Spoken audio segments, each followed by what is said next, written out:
Hello there. I am so glad that you're with me tonight because I am excited. Paranormal experience is often about, ghosts, hauntings, the weird stuff I find when I travel, that kind of thing.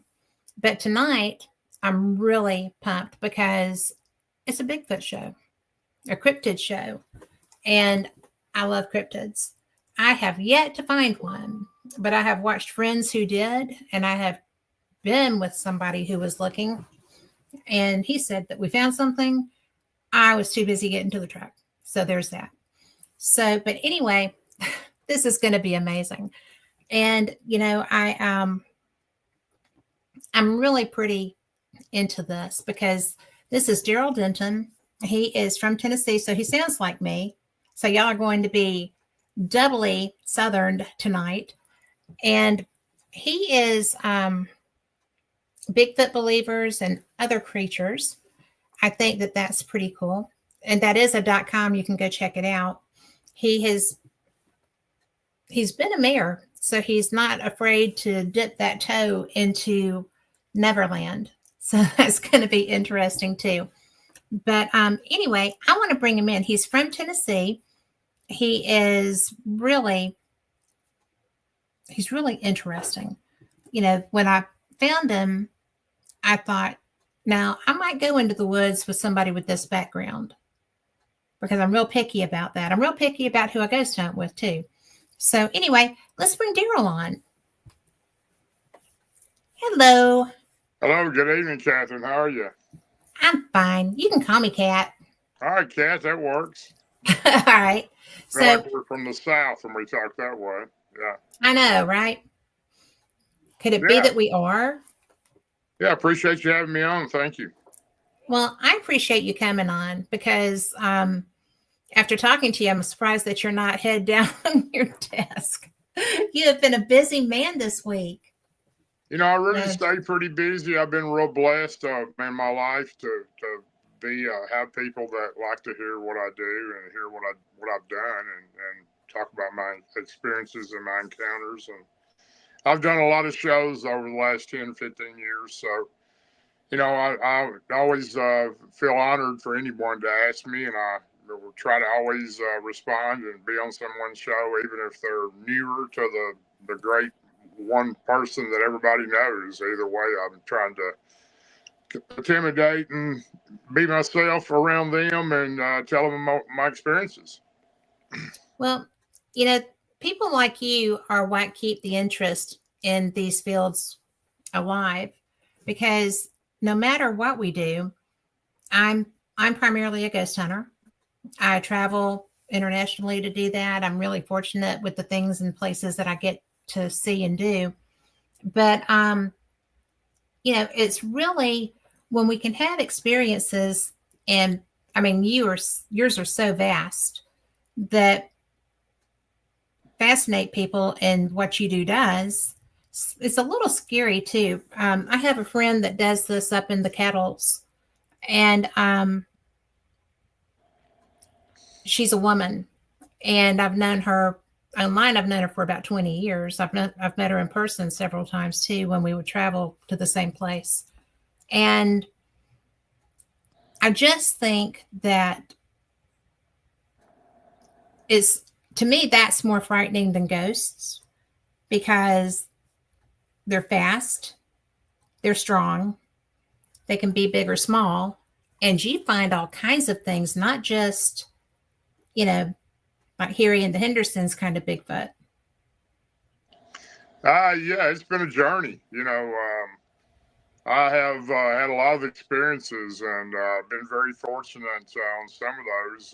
There's been some times when I was what I felt like I was definitely in danger, in a dangerous situation. And, as long as you have the power of Christ in your soul, I know that to be a fact. These creatures know who Jesus Christ is. And they do get alarmed, and you can see the reaction when you mention that name if you have to. And normally I don't, but I have had occasions where I use that name. And my great friend Scott Carpenter helped me rebuke a couple rogue Bigfoot that attacked my farm back in 2020 in an area that I was researching. And He helped me rebuke them, and I didn't had no clue. I'd been dealing with these things for 2.5 months. Banging on the side of my house every night and tearing my property up and scaring my horses absolutely to death. And they killed all my cats and did quite a bit of damage to my place. And they were banging on my wall at 2 o'clock in the morning on the side of my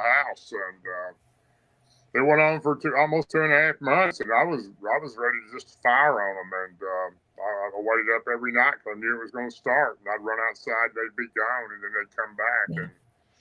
And I learned from him that if you have that in your heart, your belief, then you have a way to stop these creatures or rid these creatures from harming or harassing you, and it works. So I have never heard that. I'm glad yeah, that you said that. yeah. If you're a believer, I'm not a religious fanatic. I'm not one that attends church every week like I probably should, and I'm not one that goes out and preaches to the public. But I do believe in Christ, and He is my Savior. And I also believe in the great spirits from my Yeah. American Native heritage. So, I have kind of a combination of watchers who watch over me. And as long as you have that in your heart, you always have a defense with these creatures. The reason that jumped at me is that I had a rural Alabama client for a ghost hunt. I mean, I call it paranormal investigation, especially when I'm doing a residential, right? Because those people are already scared to death. But the thing that was happening, amongst others, was she was absolutely convinced that boys were coming and banging on her house, and that they were banging on it with metal rods. And, never anything on a video. Her kids, put some cameras out. And so very Well, similar to what you were describing. these creatures, for sure, will stay away from a trail camera or any type of camera. Yeah.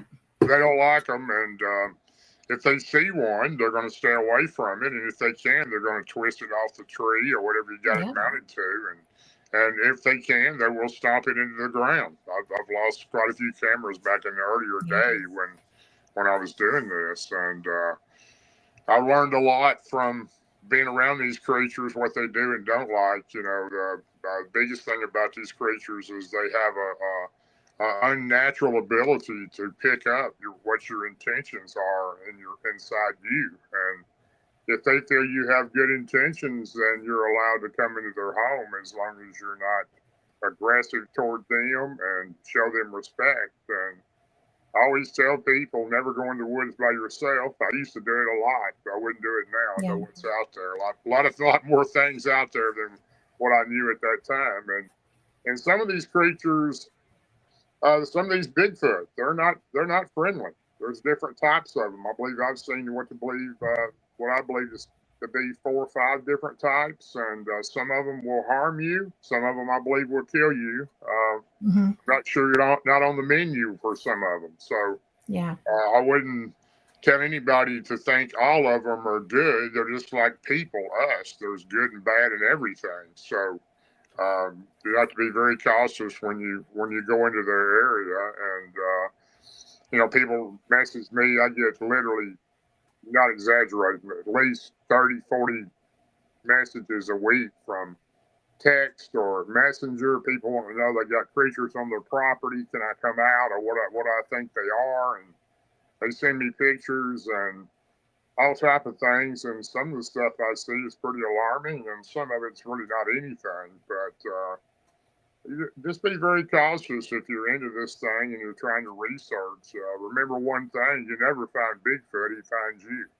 Yeah. Well, I think you'd probably be a much better woodsman than I am.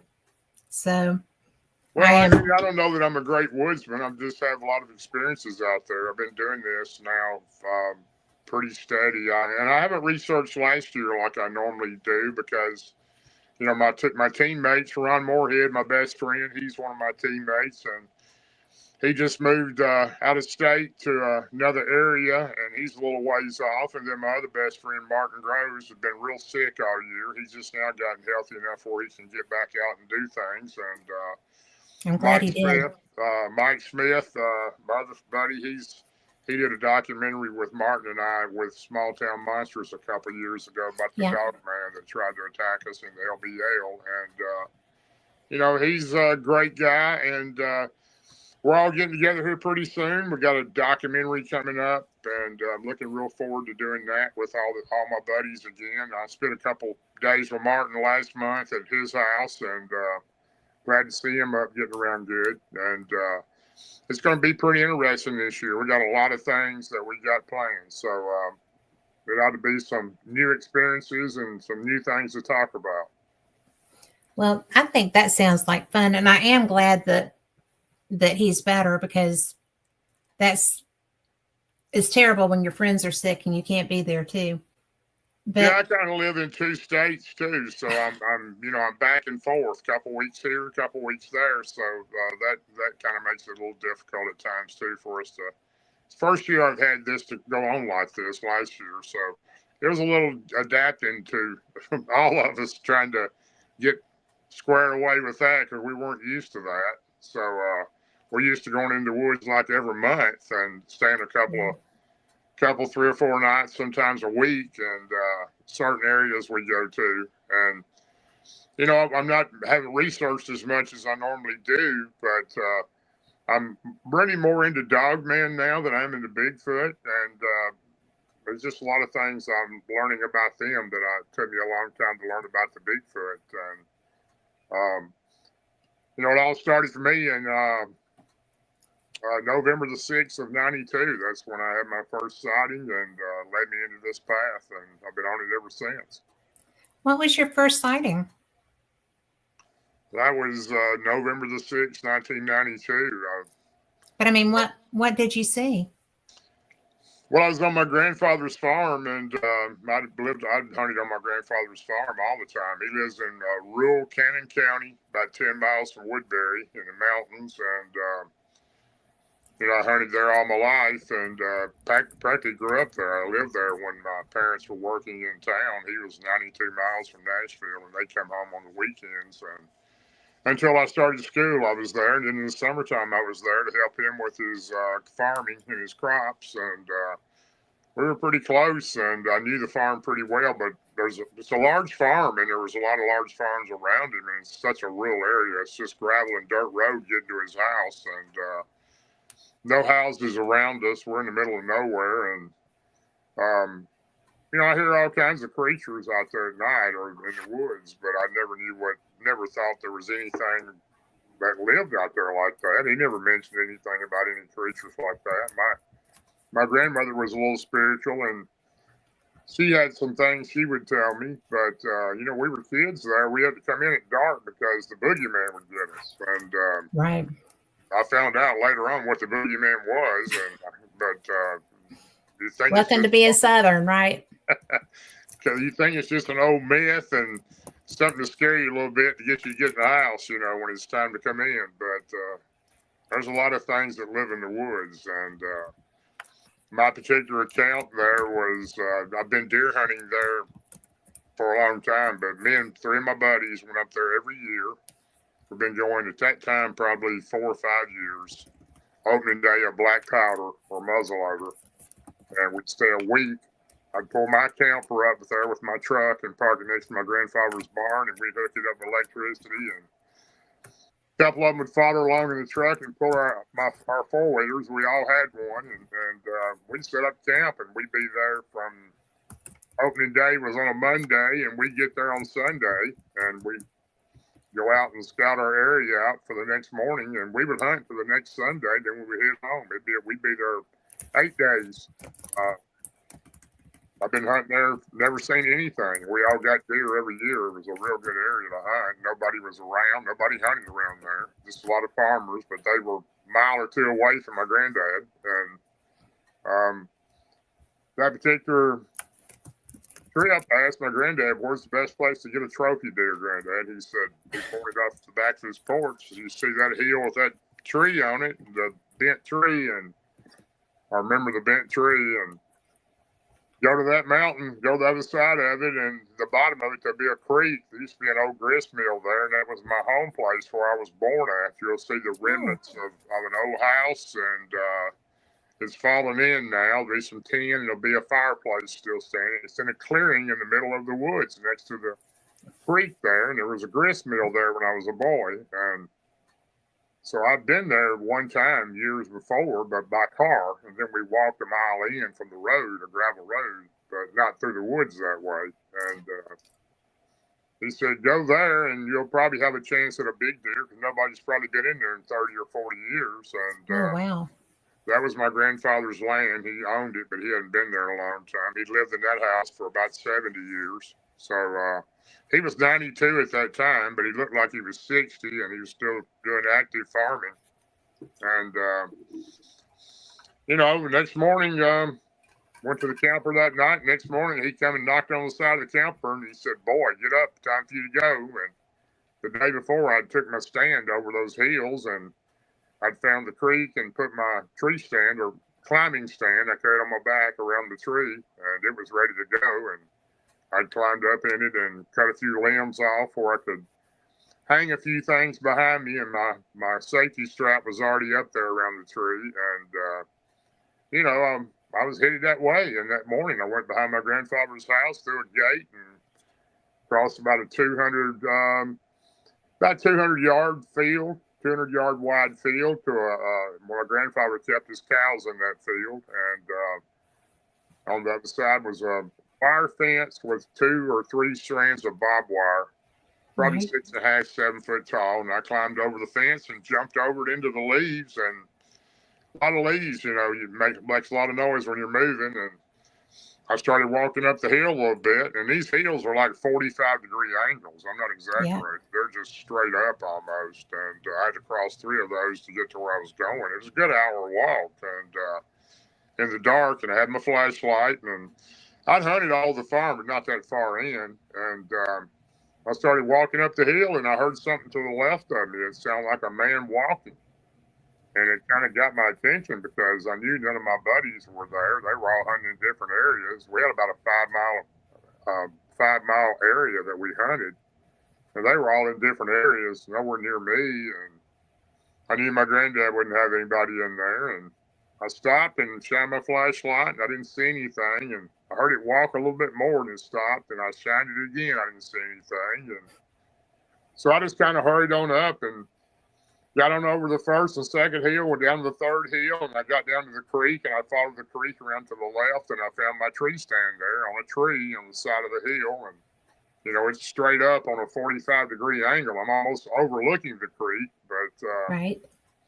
I get in my tree stand, about to get in it, and I hear something on top of the hill, and I hear something walking again. It was a heavy walk, and I thought, is that a cow or a horse in here? And I shined a flashlight up on the hill again. I didn't see anything, and then I didn't hear it walk anymore. So I was a little startled. It was on my mind thinking, what's in here? Somebody is in here hunting. And I got in my tree stand, put my my feet in the climbing part, and I sat down on the back part, and I climbed up the tree. And I got a rope tied to my belt loop. It's 28 foot long, and it's tied to a loop, a hanger, a metal loop that I put my gun on, and that way I can pull it up when I get up there. And I get to the 28-foot mark. That's about where I like to be, up high enough where they can't smell me or see me really good. And I leaned back and kind of dug the blade into the tree, and I reached behind me and got the safety strap put up under my arms, and hung my fanny pack on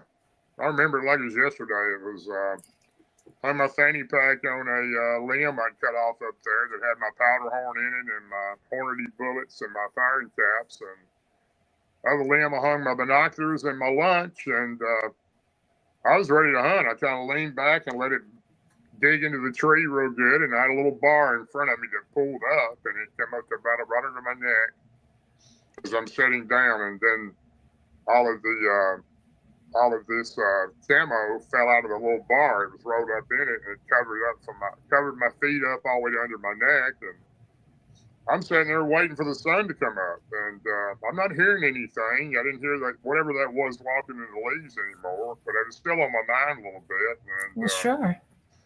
I was waiting till the sun come up, and it was a real foggy morning when the sun did start coming up. The creek there was about 10 or 12 foot wide. It was 2 or 3 feet deep in the middle, and the fog was real thick on it. I couldn't see the clearing on the other side, and I just watched the fog, and I listened to the squirrels and everything run around under me and around the leaves like they normally do. It was a normal morning. It was a sunny morning, and but it was foggy, and I couldn't see across the creek yet. And I guess it was about 8 o'clock or so.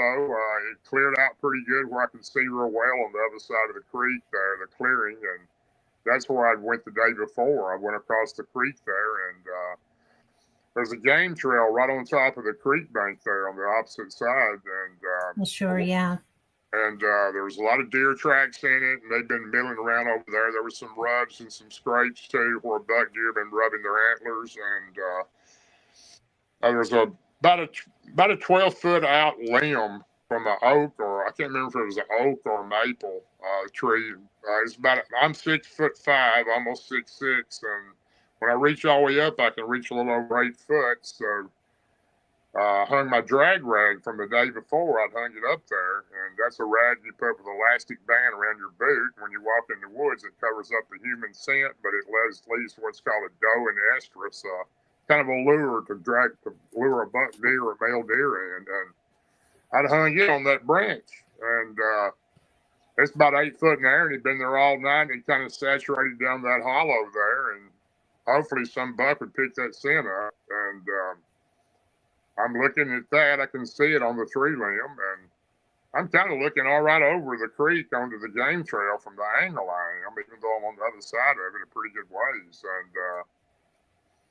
And about a little bit after looking around and hearing the deer, hearing the deer move around over there, when they came out and crossed the bank, there was 3 of them. There was a large doe, and there was 2 who looked like yearlings with the doe. And they were walking around just eating acorns. There was a big acorn crop that year, and they were just milling around through the leaves like deer do and acting normal. They walked right down the game trail and walked around. They were in that clearing. That's where all the acorns were. There was a large tree there that they'd fallen off of. And I watched them for a while, and then all of a sudden I looked up, and the large doe was staring right to the left of me. And to the left of me was a large cane thicket. Looks like bamboo, but it's cane. It grows on riverbanks and creeks in Tennessee, and it's real thick. I mean, you can't hardly walk through it. It's so thick, and it grows 2 or 3 inches around. It's tall, and it's 12 to 15 foot tall, and the whole bank to the left of me is covered.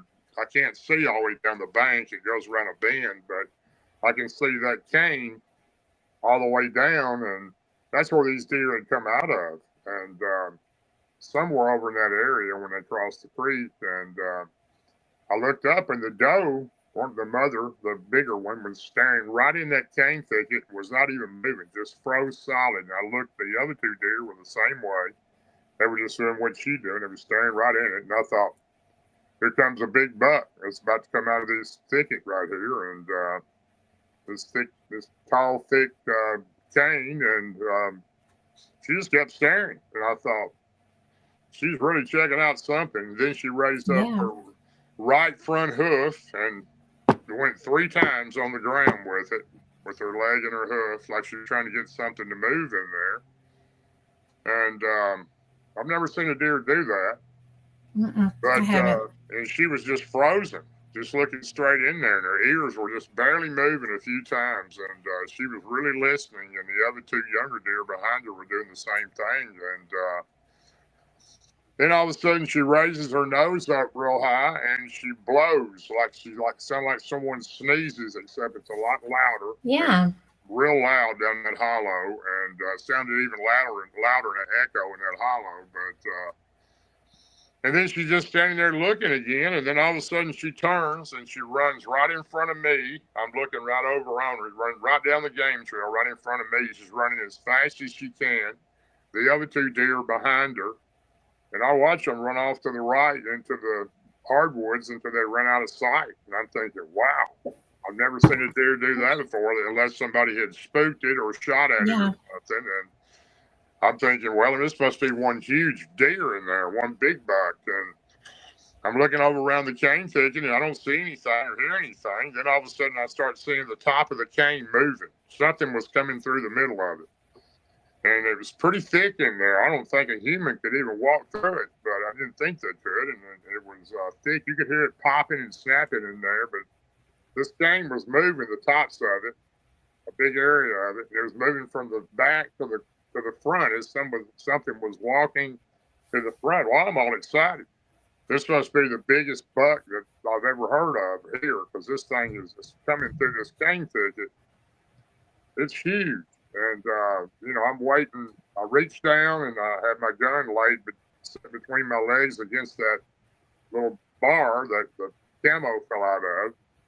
And I pulled the trigger back and I heard it click. And I was ready for it to walk out and I was going to have a shot. And about that time, the cane quit moving and I couldn't see what was there because it was around a little bend.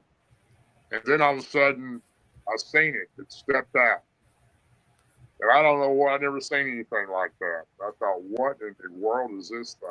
And I just kept looking at it. I said, is that a man? And I kept looking at it because it was kind of human-like from the side, but I couldn't see it that good at that time. And it takes one step, leaps the entire creek, lands on the other side, lands on the game trail. It walks slowly down the game trail, walks right down to where I'm looking at, stops right on the game trail, turns around and looks right at me. It knew exactly. Oh, my word. It knew exactly where I was at. And I knew then that's what I'd heard that morning.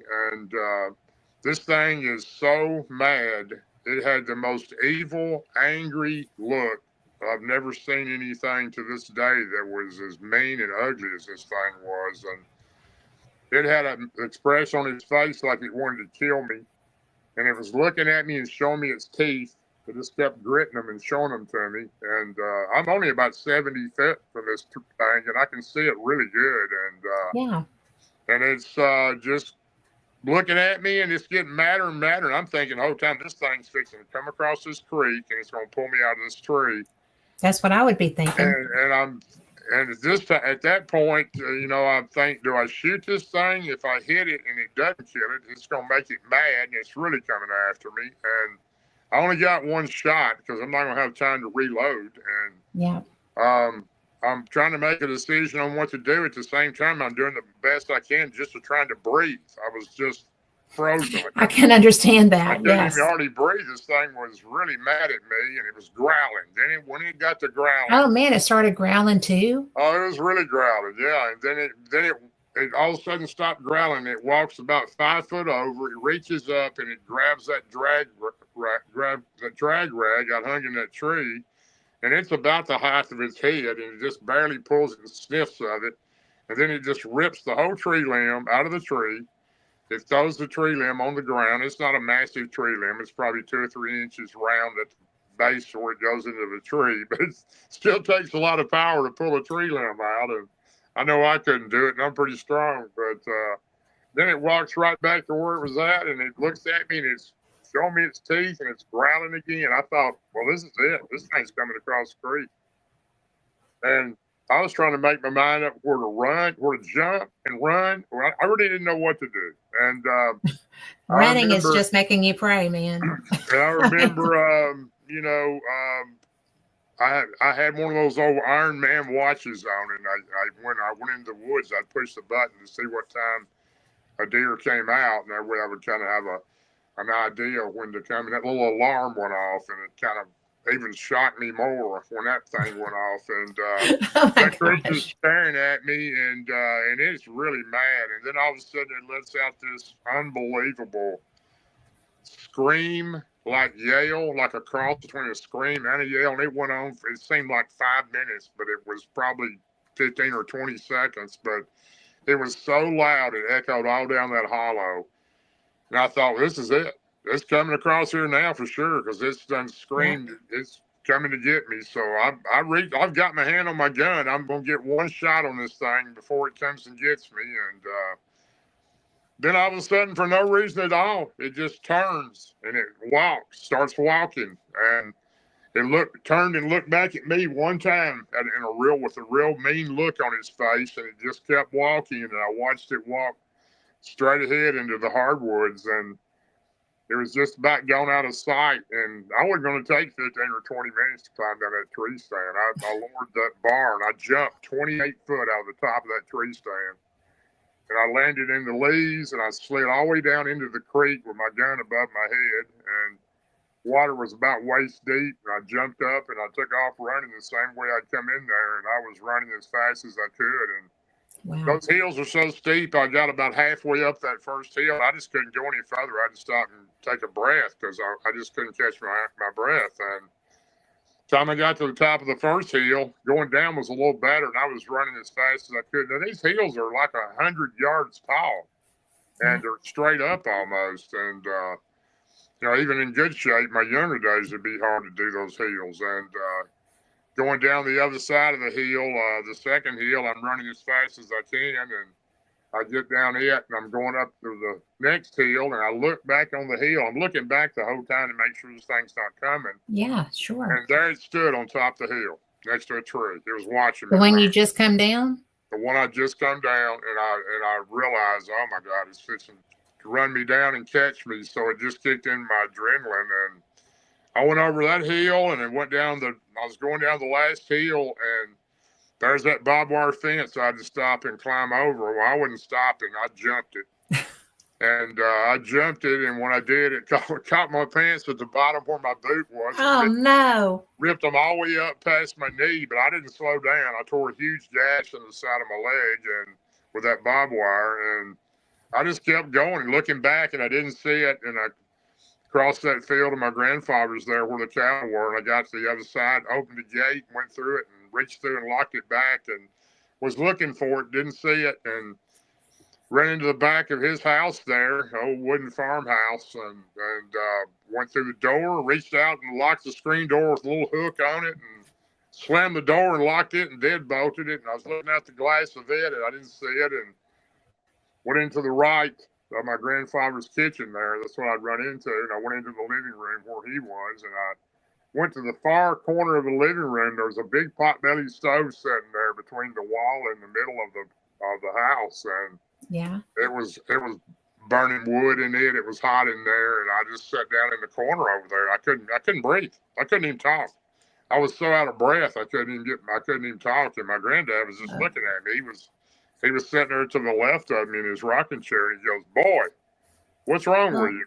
My granddad we were super close. I mean, really close. I was practically his son, basically. I knew him so well, but he always called me boy. He never called me by my name. And he said, "Boy, what's wrong with you?" And I couldn't talk. You couldn't breathe. I was still trying to get my breath. And he said, "You look like you've seen a ghost." And I remember I got up from there after I got my breath. I went into the kitchen. I got me a glass of water and started drinking it. And I came in and I sat down on the couch right next to him. And I was getting my breath a little better. And he goes, "What's wrong with you?" And I said, "I seen a monster in the woods." He said, "A monster?" He said, "There ain't no monsters in these woods." And I said, "Yeah, there are monsters in these woods. I just seen one."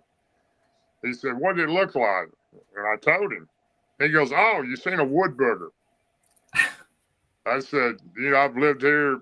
You've lived here all these years, and I've known you. You're my granddad, lived with you in this house all these years, and you never mentioned a wood booger to me." And he said, "Didn't want you to know about them. You'd be afraid of them. Everybody is." He said, "Yes, I am." You wouldn't have hunted, you wouldn't have fished, and you wouldn't have camped out in the woods, and you wouldn't have camped out in the barn and do all the stuff you've done growing up.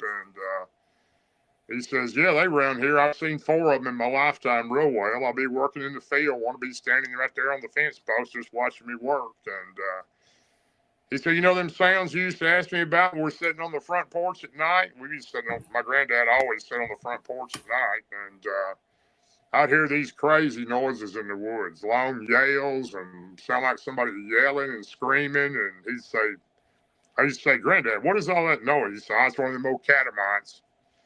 And I said, "What's a catamite?" He goes, "It don't matter about them." And the catamite was the Bigfoot. So, but it was a wood booger, he called it. And He said in the wintertime, he says, they don't bother you. You probably interrupted his hunt. I should have thought about it. You going in there that far, he hadn't seen people in years, and you probably went in there and messed up his hunt with that deer you were on. And he said in the wintertime, they get hungry. They come here to the house, and I'll hear them.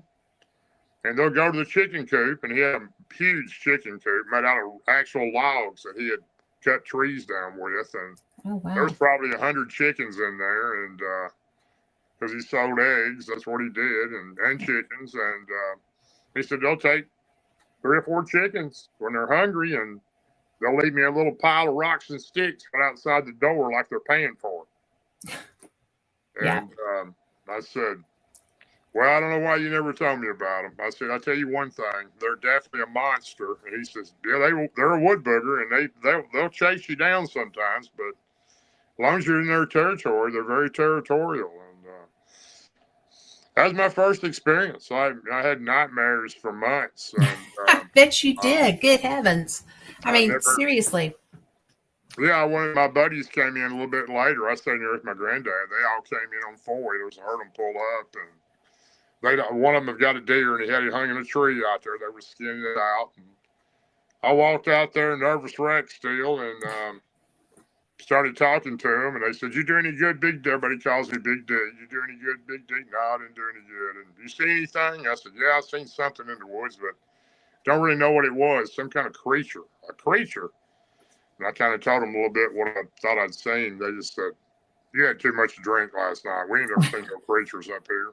And I let it go at that and never said anything else about it. And we hunted up there 2 or 3 more years. Every year I'd stay at the house with my granddad, and they went hunting. I didn't hunt. But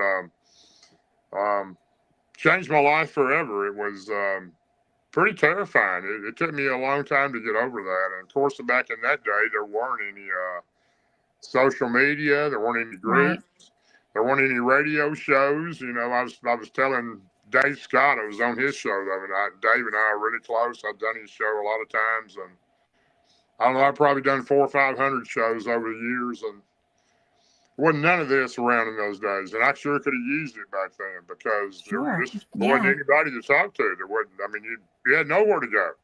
That's why so many people had PTSD. And, you know, my best friend, Martin Groves, he had PTSD. So I didn't have anybody to tell. I mean, here I was.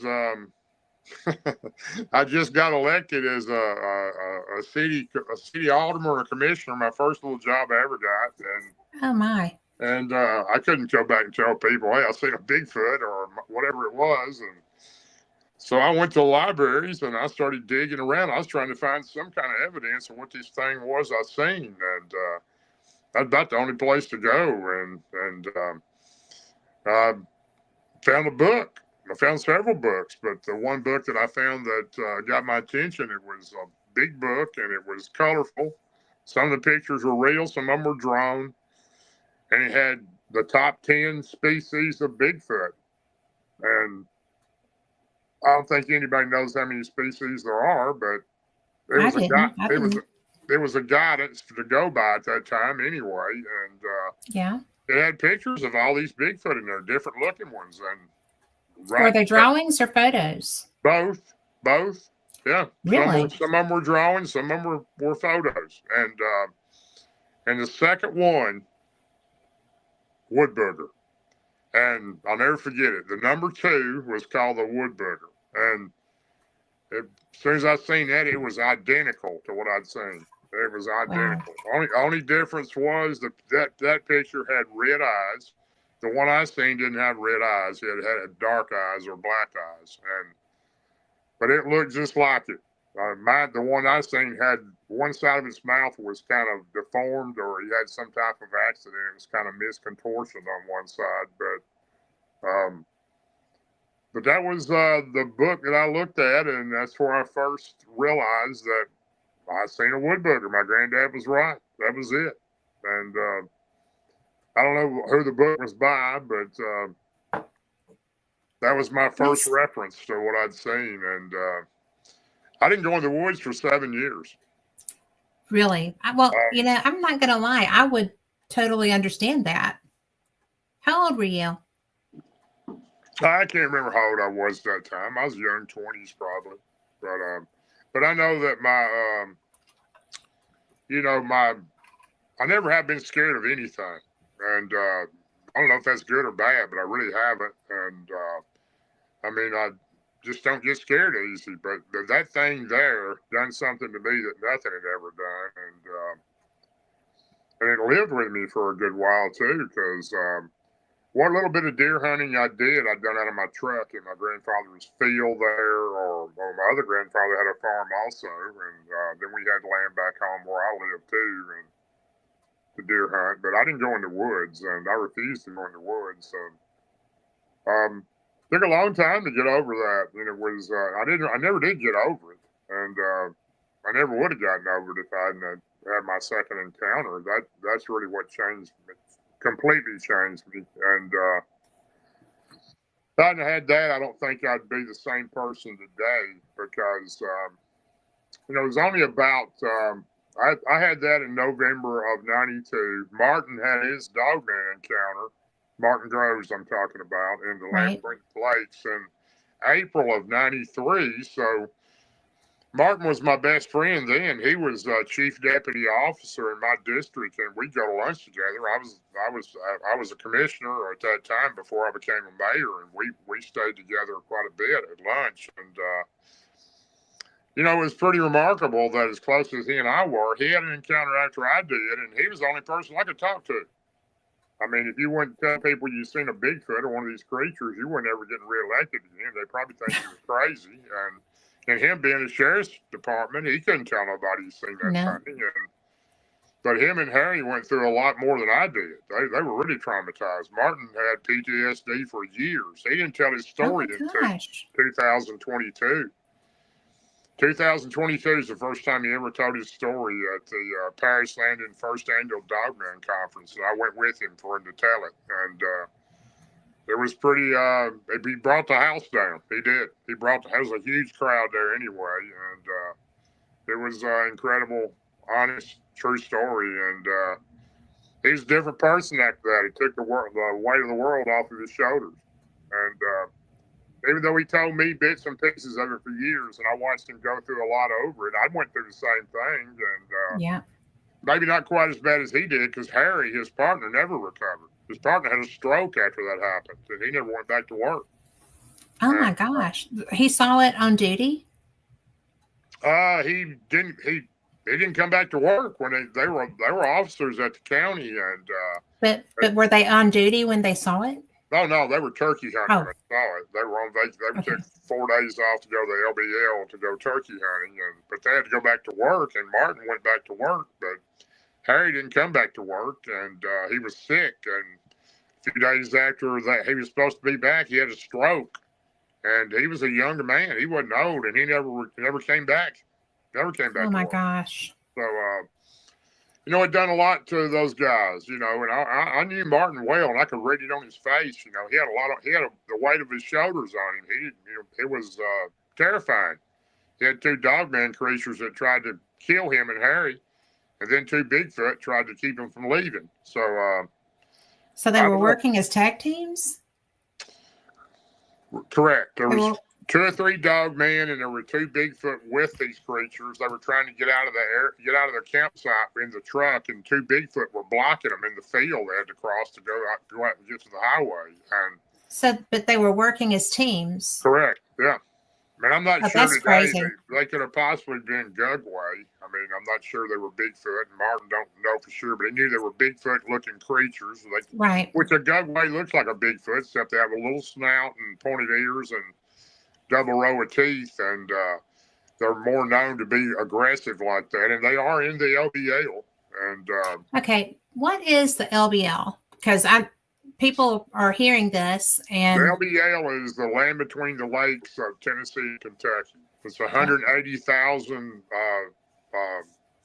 acres of pure natural land with campgrounds scattered out in a few areas. So it used to be a lot more campgrounds, but they shut them down. And we have a reason to what we believe they shut them down for, but they say it's different reasons. But been a lot of the things that's happened over the years in the LBL. It's a pretty strange place. I've been to a lot of places over the years, and no places like the LBL. When the lights go out there, it's like it's a different world. You better know what you're doing Yeah. when you're there at night.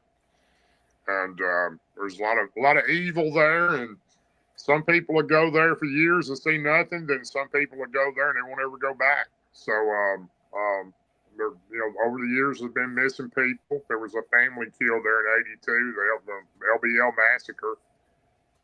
Dogman creature attacked the family and killed 4 of them. And Oh my gosh. it's just a well-known area that a lot of people down in your area go there pretty regular too. Yeah. I've got friends that down in your area, and I just didn't know what it stood for. yeah, Land Between the Lakes is not run by the National Park Service. It's run by the National Forestry Service. It's mainly a place to fish and hunt, but they do have some campgrounds scattered out through it. A lot of cemeteries because it was it was people's land at one time. It was the land between the rivers, between 2 rivers, and when they combined the Cumberland River of Tennessee and the Tennessee River together, they formed Kentucky Lake with a dam to bring power to that area. And a lot of the people didn't want to leave, so they took their land and flooded their land while they were sitting on it. So there's a lot of dark and bloody feeling from that area too over people's land that were taken from them. So well, that happened in our area too. It happened a lot of. Although they don't talk about that much. Yeah. Yeah, it's really crazy because you wouldn't think that your government could do that. Your government can do whatever they want to. They do whatever's best for them. I can tell you that. Yeah. Well, you've been government, so. Yeah, it's. I'm glad that I'm not in it anymore. I've had my fill of it, but I enjoyed the time I did spend there. So I wouldn't want to do it anymore, though. Those days have gone by me. Been plenty of night when I pulled over on the side of the road coming home from a county or a city meeting and just cried for about 10 minutes. So it's a tough business, you want to please everybody, but you can't, and that's difficult for me because I'm one of those kind of those people that don't like to hurt anybody and like to be treated the same as I'd want to be treated. So exactly. It's a difficult position to be in when you get put up in front of one of those, but you got to do what's best for, the job you work for. So I chose not to do it any longer. So anyway, that's what it is. But that was my first encounter, and it was life-changing. It definitely changed my life. Well, it interests me because if that were my first encounter, I would have done everything I could for it to be my last encounter. And I have seen scat and stuff, but I've never had a personal encounter. And it was great big scat. I mean, it is what it is. But hi Melinda. But it's really one of those things that I can't believe that you still seek this. I mean, to me, that's fascinating. It's pretty much like I said a minute ago.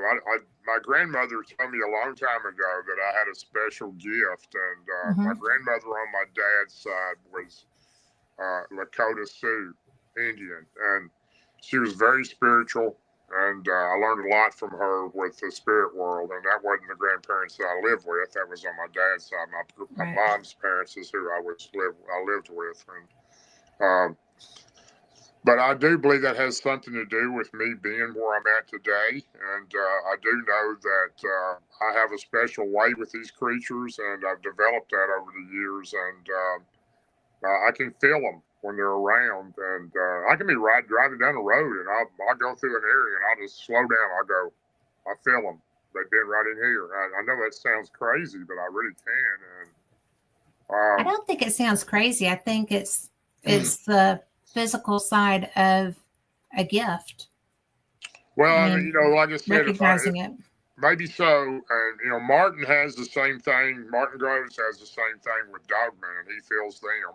And they kind of like, I truly believe these things mark you somehow. I don't know how they do it, but they do. And I think they have the ability to let you know they're there. They have the ability to allow you to know they're there.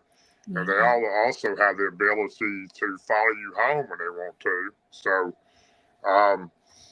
I think that that's just part of their nature. And the first thing you don't ever want to do with them that I've learned over the years, and I've sat in areas where they were screaming, yelling, and hollering. And if it had been me in '92, I would have got up and ran. But now I just sit there and let it go. I deal with it. It doesn't frighten me like it did. And if they play on your fear.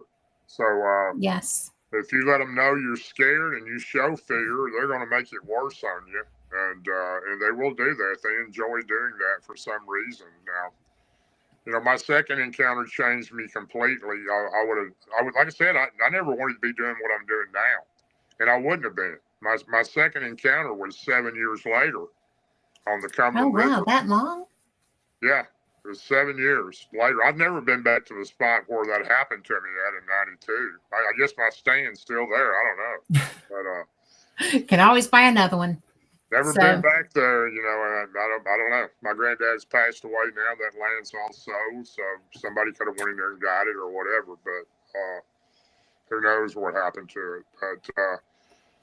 But my second encounter was in 1999, and I wasn't hunting. I wasn't going in the woods. I was in the woods, but I was going to a place that I'd fished at for quite a few years.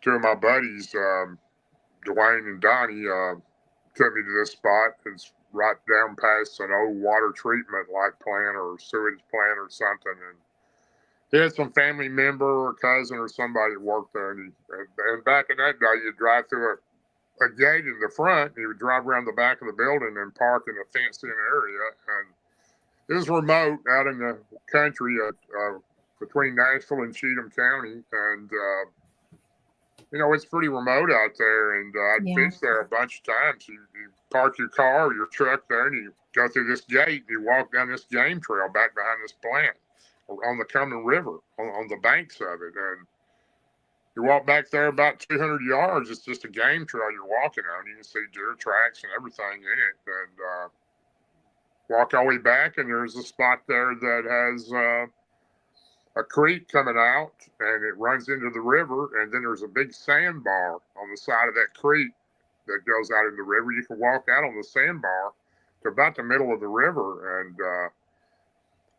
reel your fish in when you catch them. But it was a great place to fish. I'd never seen anybody fishing back there except us, me and those two guys. And I brought my dad back there one time before, and but I was fishing. It was February or March of '99, and I wanted to go fishing at a good spot. And I knew for years ago that we caught a lot of what we call crappie there. Oh, yeah.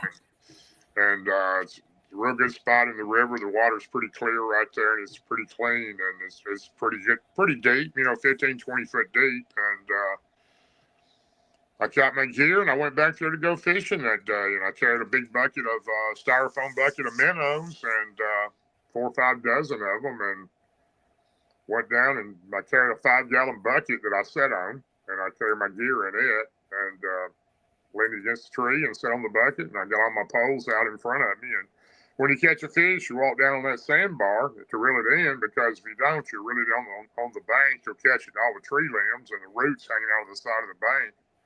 And I caught a couple of fish, and I came back up to sit down on my bucket and reached over to get my minnow bucket. My minnow bucket was gone. Oh.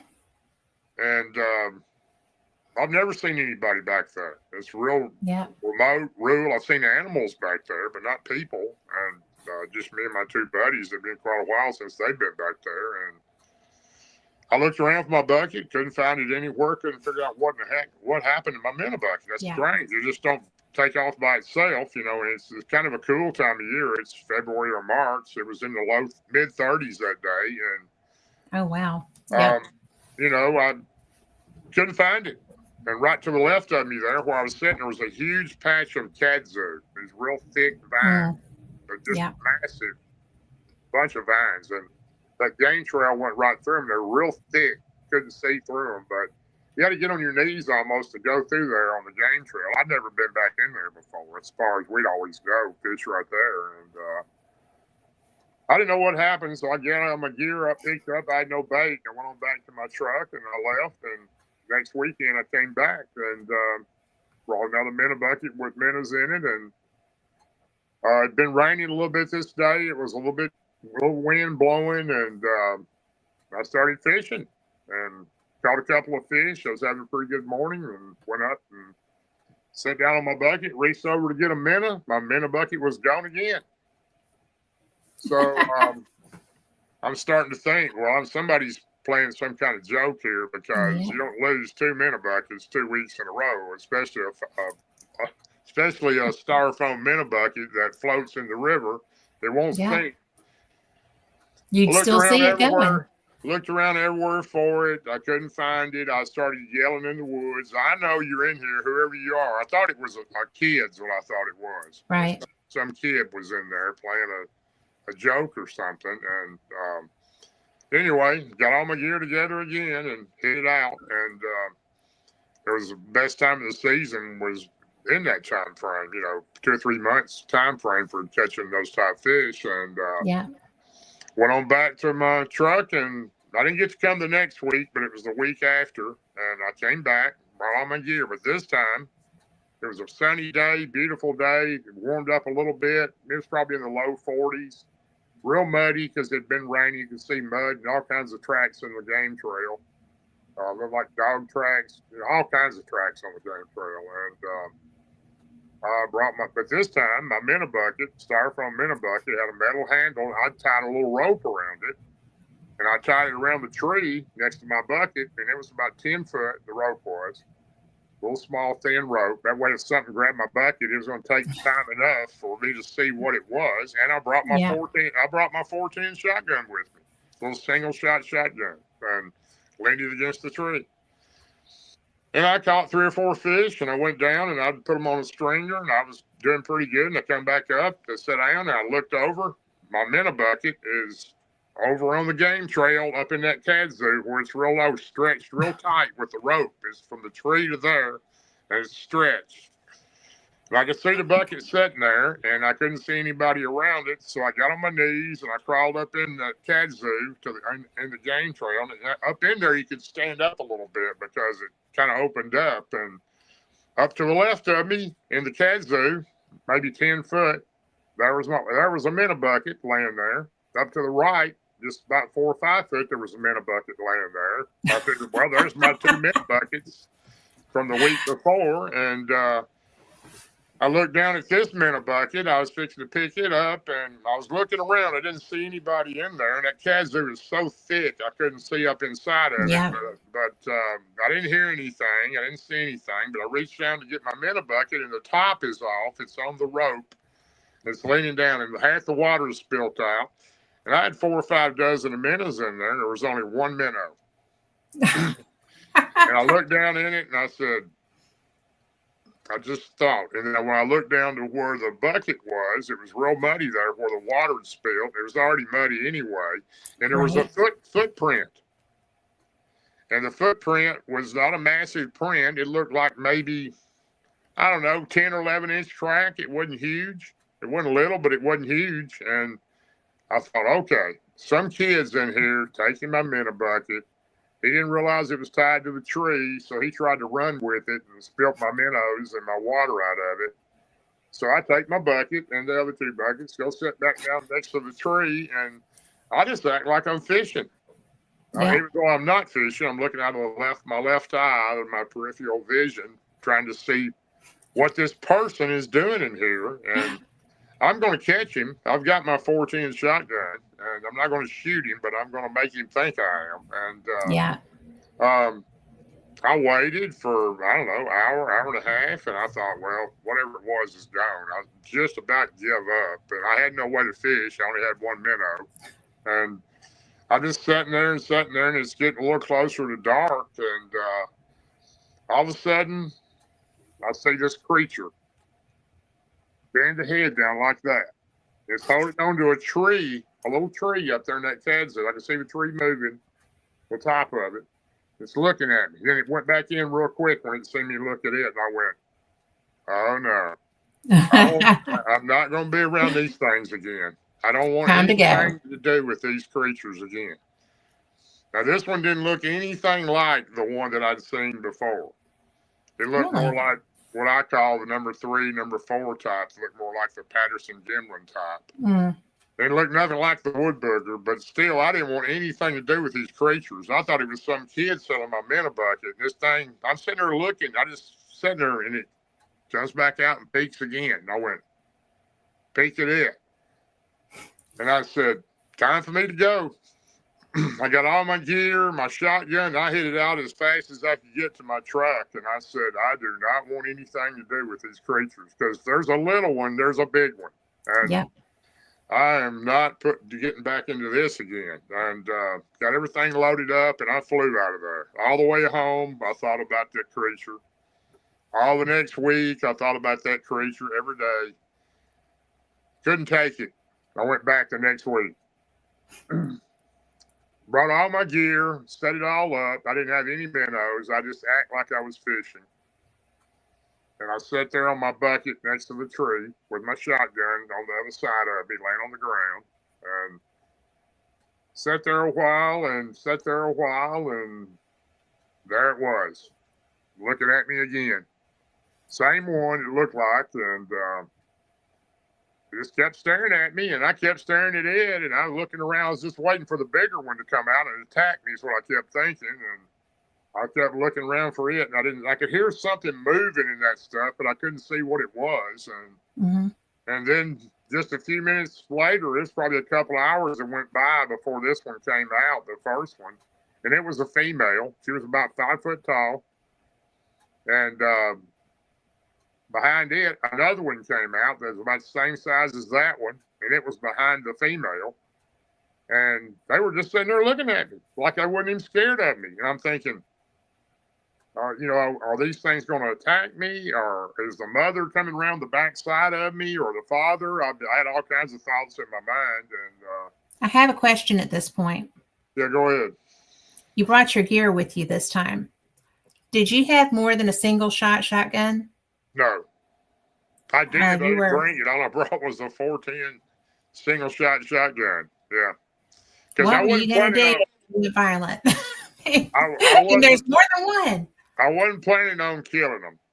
No. I figured if I fired a shot, this was my thought. I don't know if it would have worked. If I would have fired the shot, they would have probably ran, and it would have given me time to get back to my truck, and I'd be out of there. So that was my intention, was not to go in there and shoot them, but more frighten them than anything else. And but anyway, I had a female looking at me, and I could see her pretty good. She was out there where I could see her, and she was crouched down, but I could still see her good. And the one behind her looked just like her, but it was looking over her shoulder a little bit, and it would look around at me. And I watched these for, I don't know, probably a couple, 2.5 hours, and I would kind of make gestures at them, and they'd just look at me, and I didn't really know what to do. I just couldn't believe that I'd run into these things again, but I started feeling comfortable with them, and I didn't hear any other ones, and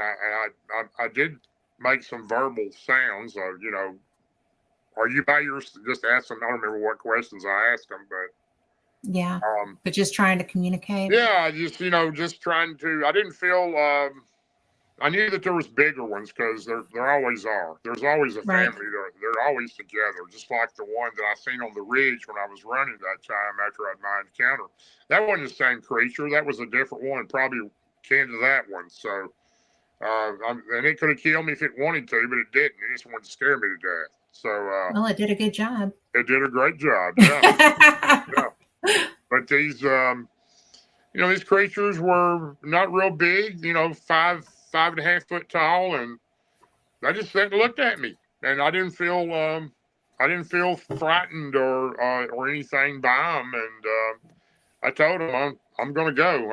I'll see you later. And I got up and walked off. They just sat there and watched me as I walked and got all my stuff, and I walked on back to my truck. And I was only about probably 30 minutes from where I worked at. There wasn't very far by the interstate road and the side road, and I started going back to visiting them. And Did you? I went there every day or every other day for almost 5 years. And I became very close to them. They would become my friends. And there was a bigger one behind those two. And he was about 7 foot tall. He started watching them, and he would come out, and he had a very friendly look on his face, and he just watched over them. And I asked all kinds of questions. I did everything I could to communicate with them. They have their own language. They knew my intentions before I'd done something. They already knew I was going to do it, and they're just super intelligent, more intelligent than some people I know, and Right. they have ability to pick up your heart, and if you have a good heart or a bad heart. And they brought me gifts. I brought them gifts. I used to started taking them. I never even heard of gifting back in that time, but I started bringing them things, and I would bring them some type of food about once a week, and I probably brought them about every type of food you could think of over that 4.5 years, and found out their favorite food was cantaloupe, by far their favorite. Their second favorite food, which we all like, was cooked bacon. And their third favorite food was any kind of bread product, especially Really?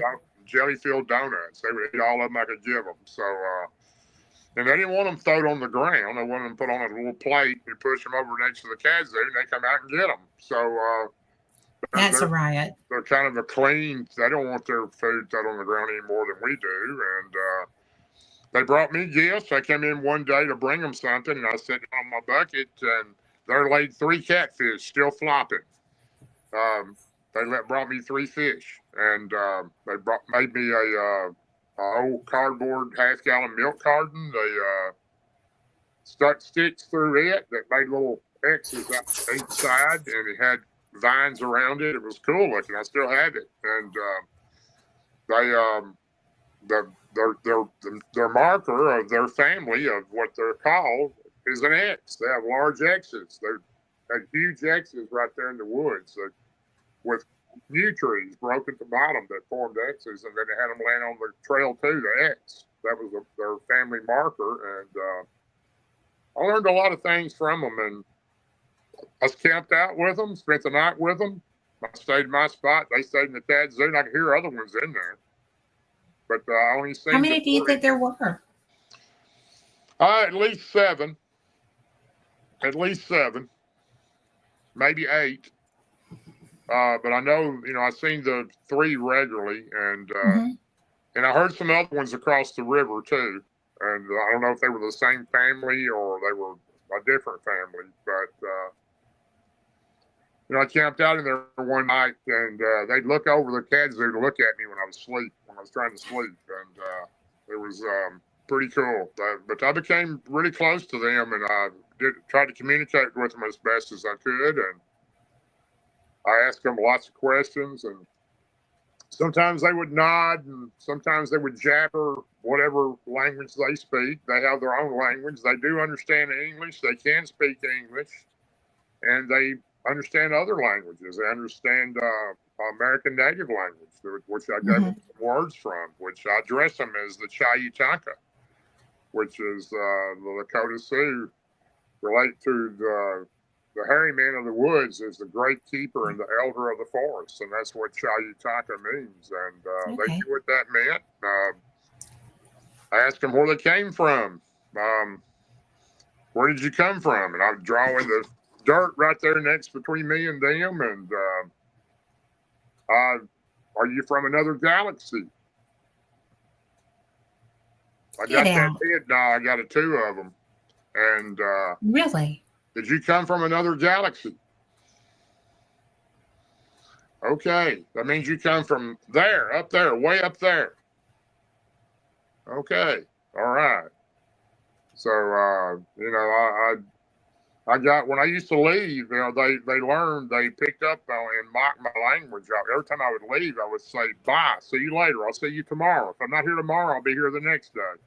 Bye, I'll see you later. And I'll be walking off, and I'd hear bye, bye, bye, bye, like from different areas. And they were all saying bye to me. It was cool. So That is so cool. I brought them a little pack of. I brought them so many gifts. I brought them toys, marbles, balls, everything you think of. They love the light sticks, the little things you pop and break. They love Oh those. yeah, I could see that. I love And those too. I brought them. The coolest thing I ever brought them was I went to the dime store and where you buy like kids' birthday things you give out at parties, the little blow things and all that. And I brought them a little bag of plastic whistles, and they had a little black string on them. And I hung them on all the limbs the day before I left. I said, I'm going back to work. I'll see you tomorrow or the next day. Bye. And I'll say, bye. I'm walking out back to the trail and going back to I my love truck. this. Going back to my truck. And every time I come in, I'd say, hey, I'm here. I'm coming in to see you. I'd let them know. And they'd start yelling and screaming. And I hear them whooping and everything else. And I got excited. So the next day, or I went back, and right as I went through the gate, I'd start saying, hey, I'm here. I'm coming in. I'd let them know it was me. And then what did I hear? I heard whistles everywhere. They were whistling straight ahead, off to the left, off to the right, one across the river. And these things are intelligent. I mean, nobody taught them how to blow a whistle. Yeah. I That's remember. pretty amazing. But I learned a whole lot from them, and they really became my friends. I was very close to them. And the coolest thing that ever happened, can't think of anything any better that could ever happen to me. The female that I was so close to, I was leaning over to give her a plate with her jelly-filled donut, and I was in the box getting it out, and I said, please tell me your name. My name is Darrell. You know my name, Darrell. And I hear Aleatha. The female's name was Aleatha. Only two words I ever got out of these creatures was that and bye. And some other stuff I would say. Cool. They would kind of mock me, sometimes the things I would say. When I would say, where's my fish? They got tickled about that for some reason when they'd bring me fish. And the bigger one behind, Tobias, that was it. No more English words from him. And I was shocked, absolutely shocked. I said, you can speak English. You can actually speak English. They trusted me. It took me all those years to build up that trust with them to get those two words out, but they would never give me any more words. So I never did understand that quite, but because for me to build that much trust with them and for them to trust me as much as they did, don't really understand why they didn't use more of my language that I understood. But anyway, I was in there one morning, and Aleatha stuck her finger out, and she's probably sitting about 10 or 12 feet from me, right in the kazoo, right on the trail, on the outside of it, though, where I can see her whole body. Right. And she reaches over real far and sticks her finger out. And she wants me to, and I touch my finger to hers. And it was the coolest thing in the world, because for her to have that much trust in me, for me to touch fingers with her, was cool. Yeah. And then and for her to want that connection. She reached over and touched the toe of my shoe, and it was a great time in my life. It really was. If I had met them, they were never aggressive. They knew that I was a good person, and I knew that they had good intentions, and it worked out very well for us. And they were my friends for a long time. And that pretty much, I had two more families after that. One in Ashton City, Tennessee, that was bothering the family looking in their windows that I met, but never one like that one. Those were the real forest people. That's what I call them. The forest people are the ones that make the X's, and they're a real gentle type being. Nothing like the first one that I run into, and very they had very good instincts of understanding and knowing the true person in me and allowing me to know them the same way. You know, that's such a gift. I mean, I don't care what creature it is.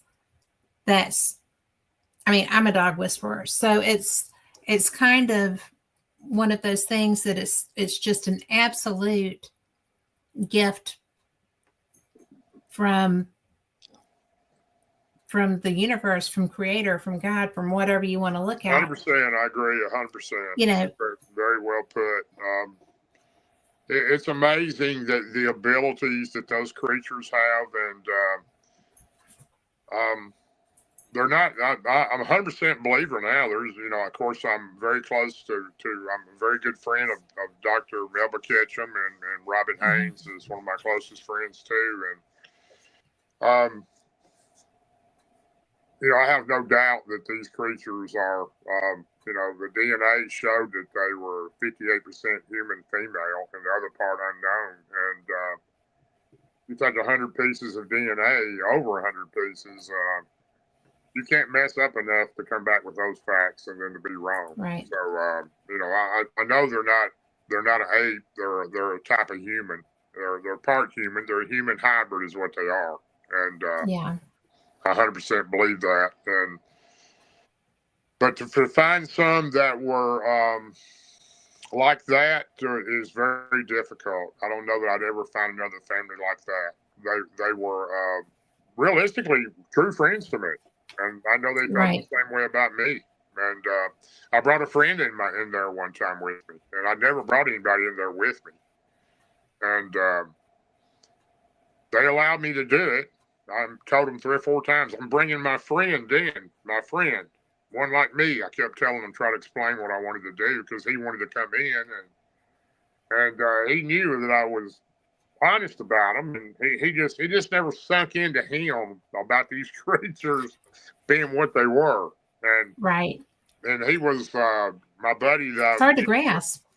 You knew my buddy. I played ball with this guy, and he's one excellent, great ball player, and we played ball together forever, and one of the toughest guys around, and actually could have played at Alabama in football. He could have. He wanted to. He went somewhere else, but he kept telling me, Big D, to me going there with you one time. I said, all right, when you want to go? He's the only person I ever gave that opportunity to.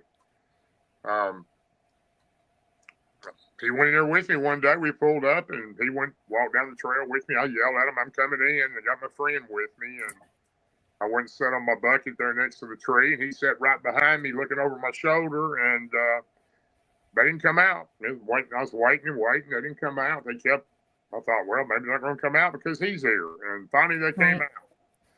One of them came out, the female, Alyssa. And she came out, and she was just looking at him and trying to figure him out, if he was really okay. And it was just the look she had. I can't explain it, and the other two didn't come out. And when he seen her, my buddy, I thought he was going to have a heart attack. He grabbed me by the shoulder and squeezed my shoulder so hard. He goes, oh, my God, what are these things? Man, I'm getting out of here. And he jumped up and ran down the trail as fast as he could back to the truck, locked the truck door, started blowing the horn. He should not have been scared. They weirded him out somehow. And, well, I could see that because. But it really did scare her. It scared the female because she couldn't figure out what she'd done wrong, and she was looking at me like, what did I do? And it was an awkward situation, but he never would go back in there with me again. So he just thought he wanted to see him. Right, he just couldn't believe that they were really there. I mean, he knew that I was.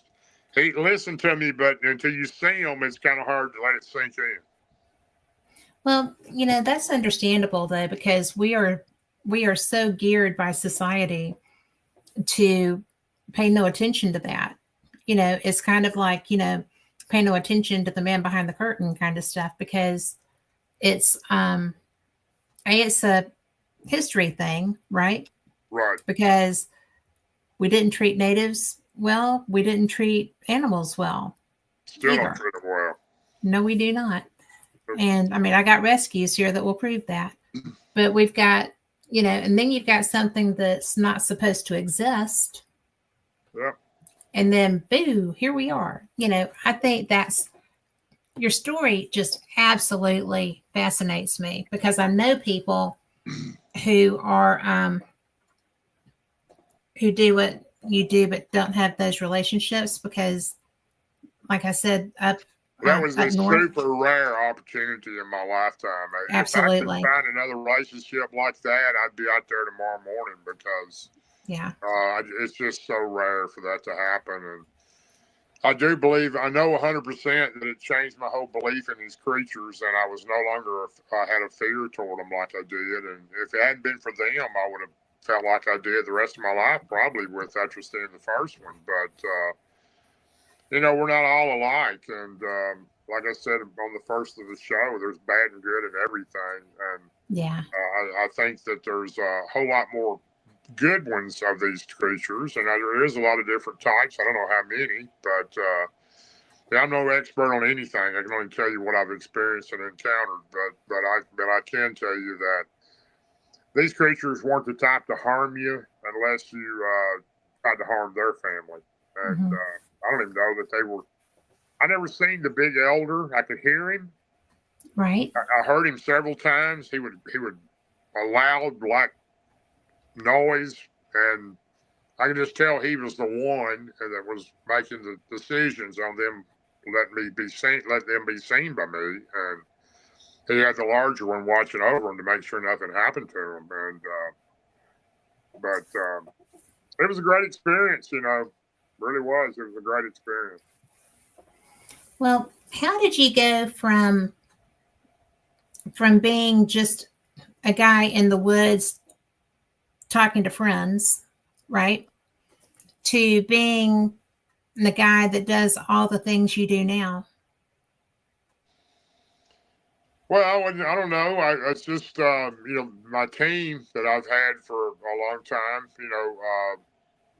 I brought up Martin and Ryan and Mike now. Martin Nunley was one of our teammates for a long time, but he's off doing other things now. And,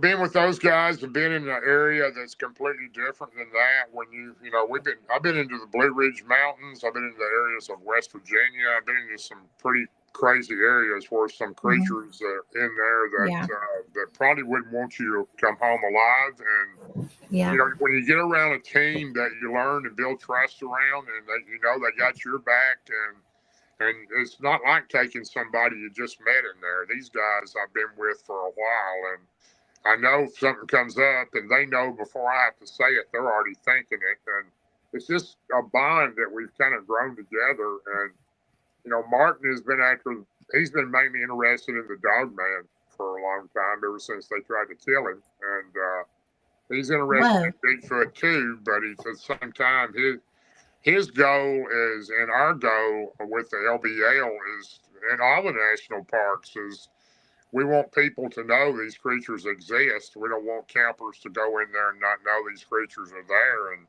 something happened to them or they disappear. And we don't think it's very good for the National Park Association or the National Forestry Service not to tell people that these creatures might be in the park. And I agree with that, because when I've hiked around Cherokee, I've come across places that it was obvious somebody had just left. Well, these things are dangerous, and there are people dangerous. There's people missing too. I mean, and not just in that area, other parks too. If you look it up, Glacier National Park. I'm sorry, not Glacier. It's I think Yosemite National Park. Yes. Has more people missing in that park than any place in the entire world. Yeah. Not the U.S., the world. There's more people missing in that park than any place in the world. Now, how do we not know that? Why is there not a sign up that says, hey, there's 72 people missing from here, and they haven't been found. It's a possibility it might have been an animal attack. They fell off a cliff. They fell into a crevice. Something could have happened to them, but they're missing. You know, Yeah. we don't have anything like that. And then they found bodies. Found the bow hunter in the LBL a few years back with his arm torn off and something had fed upon him. And, you know, do we have signs that say anything like that? No, we don't have no sign like that. And they let this family, young family, come in and set a tent up at 10 o'clock at night and camp in the woods there with two little kids in the tent. Nobody knows anything about what could be around that area. So, you know, that's our main goal that we've come to do this for, is to try to educate people and to let them know that, you know, whatever you do, if you're going to go into these areas, go to an area that's a lot safer if you're going to camp. Especially if you have children with you. Exactly, and be aware of what's in there. And the biggest problem you run into with some of these areas, these national parks, they won't allow you to carry a weapon inside the park. Nope. So you're in a national park and something attacks you, you're out of luck. You know, or either that or carry your gun and take a chance of getting in trouble. I mean, there's your two options. You know, I'd rather get in trouble. You want to protect your family, or do you want to follow the rules? You know, I don't. I just think that there ought to be. I'm a true advocate for us allowing people to know possibilities. Not saying, okay, there's a dog man on this trail. Just the possibility that there could be a creature in this area. There has been sightings or some kind of something to allow these people to know. Well, they don't have to use a metaphysical name, right? No, they don't can have just to. No, they can just say there's dangerous wildlife, or you know, I've camped and you know I've researched and I camped. It's been 15 years ago in Pikes Peak National Park in Colorado, and they've got signs all over it that say there are Bigfoot in this area. I didn't know that. Oh, metal signs. There are Bigfoots in this area. Be careful. Now, this is a National Park Service. Yeah. I've got pictures of them. And there's some other parks that've got those type signs too. Some out in California have got them too. But, you know, I guess I don't know. I think that all the parks should have some type of discretion on what could be in the park. I'm not saying it is. At least you have you can observe the caution and knowing that it might be a possibility instead of someone getting killed or disappearing. Well, you know, you need a fighting chance. You know, you need to be making good decisions based on the information that you're given. Well, the national parks will never ever admit that Bigfoot exists, and they'll never do it. And I can tell you why, because it's a 2.8 billion. That's with a B, billion-dollar industry every year. 2.8 billion a year in tourist dollars coming in and out of all these national parks, and that's not including the forestry services area. This is just the national parks. They're not going to go put a sign up if they can help it and tell people that something could be happening and tap into a minus on that revenue. So unfortunately, the dollar speaks in everything we do. It does. But, you know, it's really interesting to me because all of a sudden, now we go to Cherokee. My husband's a poker player. We go to Cherokee. We go to Biloxi. We go to Vegas. I've been to Cherokee a few times. There's some crazy stuff in Cherokee, too. There is. And what I find funny is that in the last year, and you've probably noticed this, too, because it's more relevant to what you do, but it's like all these Appalachian Moor is coming out, right? And it's like, don't leave make sure you dry your curtains and all this other stuff. And it's a feed on Facebook. Yeah. And, you know, people are like, oh, that's Horsaki. I was like, no, that's not Horsaki. That's there's real deals in this stuff. A lot of what they're filming and what they're showing is produced, right? Yeah. But the legends are real. And well, you know, when I was growing up, we were taught, and when I was growing up as a kid, we were made to believe by our parents and even our grandparents that monsters didn't exist. They were myth and folklore. And when you find out that they do exist. It Yes. really changes your mind and makes you think. And your average person that's riding down the road, 40-hour-a-week guy that's trying to take care of his family, him and his wife working, and they don't think anything about this kind of stuff. They don't have time to Mm-mm. think about it. And, they have no idea what's in the woods. They have no idea Yeah. whatsoever. And all these things aren't just deep in the forest. They're close by towns and No, cities they too. are. Yeah. They are. I'm getting There's a calls. I don't know how many calls I got from an area. A lady kept calling me, man, I'm watching this creature at 2:30 in the morning. I'm sitting on my deck smoking a cigarette across the road from it. I'm watching this creature go behind the restaurant across the street from me, open the dumpster, and get out a bag of trash and walk off into the woods with it. yeah. And I went up there 3 times. She kept calling me, you got to come see it. I said, I believe you, ma'am. I just don't have time to get up there. And, oh, you Yeah. got to come. You got to come and see it. I want you to come see it. So I finally went up there. Didn't see anything. And then I went back again, and I did see it. So it was a Bigfoot. Come in and got a bag of scraps out of the trash can. So an easy meal. So Easy meal. Didn't have to run. no, and these creatures are everywhere. I mean, don't be fooled to think they're not close by because they are. And I've heard of them in subdivisions. I mean, Yeah. houses Well, we've got everywhere. woods. Yeah, we've got woods up behind us, and we have noises up behind us. I've heard And some we're noises. we're in Metro Birmingham. Yeah, I got lost in the Blue Ridge Mountains back in 2021. I was lost in there for 3 nights and 4 days, and Oh wow, that's a long I time to have be out never lost. ever heard noises like I heard in my life in those mountains. I have no Really? idea what some of these things are. I heard noises that I don't know what it was. It was crazy stuff, and Like what? I mean, what sounds just were they? all kinds of noises, like loud screams. It sounded like a almost like a dinosaur. Some of them did. Really? That I've heard.